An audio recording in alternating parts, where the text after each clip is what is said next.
الحمدللہ وحدہ لا شریک لہ والصلاة والسلام علی من لا نبی بعدہ۔ قربانی کے جانور کو جس طرح مرد ذبح کر سکتا ہے عورت بھی کر سکتی ہے۔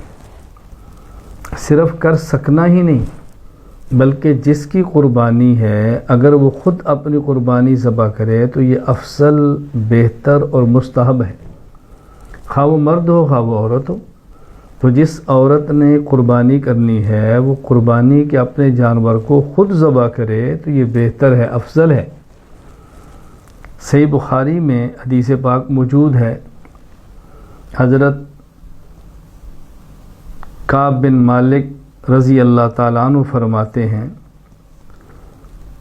ایک عورت نے بکری کو ذبح کیا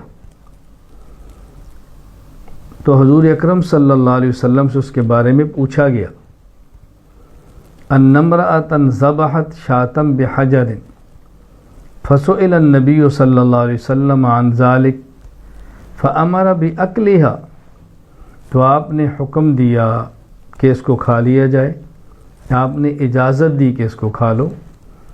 تو رسول اکرم صلی اللہ علیہ وسلم اس صحابیہ جانور کو ذبح کرتی ہے، رسول اکرم صلی اللہ علیہ وسلم اس کو کھانے کی اجازت دیتے ہیں۔ یہاں تو معاملہ ہے کہ عورت نے ذبح کیا ہے اور رسول اکرم صلی اللہ علیہ وسلم سے پوچھا گیا ہے اور آپ نے اس کے گوشت کھانے کی اجازت دی ہے، جبکہ صحیح بخاری میں موجود ہے حضرت ابو موسیٰ اشعری رضی اللہ تعالیٰ عنہ کے بارے میں، وَأَمَرَ ابو موسیٰ رضی اللہ عنہ بناتہ ان